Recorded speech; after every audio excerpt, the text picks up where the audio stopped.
U.S. police departments are tracking suspects using military devices. Civil liberty unions are concerned police should have a warrant to conduct this kind of work. RT correspondent Ashley Banks reports tonight.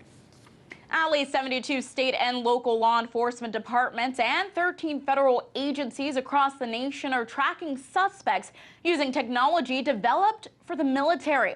This technology mimics cell phone towers and ultimately tricks phones and routing signals through them. This then helps police track the location of their suspect. Police can also track their suspect without the suspect making a call or sending a text message.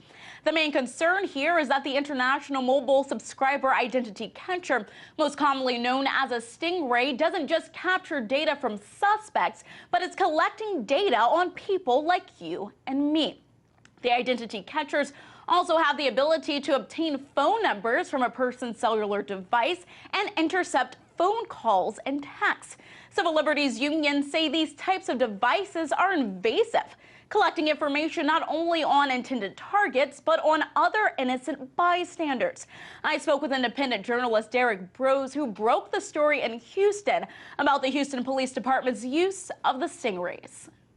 Another example of the militarization of the police, because the tool started out in Iraq and Afghanistan to go after terrorists, supposedly, and now it's one of many tools that are coming home to the domestic front and being used to catch bad guys, is what we're told again. But when you look into the details of the Stingrays and the Stingray 2 and the Kingfish and all the various cell site simulators out there, they actually do not discriminate. So police can go out there saying they're looking for a specific target, but in the process they're gathering up all kinds of data, and we have no control or say or really even knowledge of what they do with that data because they're not very forthcoming due to the non-disclosure agreements.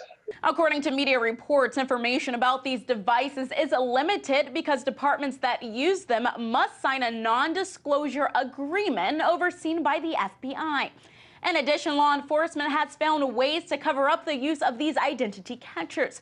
On top of that, in some cases, agencies have offered plea deals rather than revealing information about the devices. In some states, some judges are ruling against the use of these catchers. Earlier this month in Brooklyn, a judge ruled the police need a warrant in order to use the device.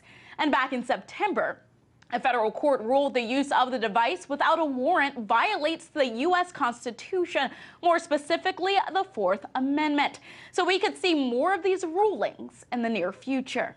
In Washington, Ashley Banks, RT.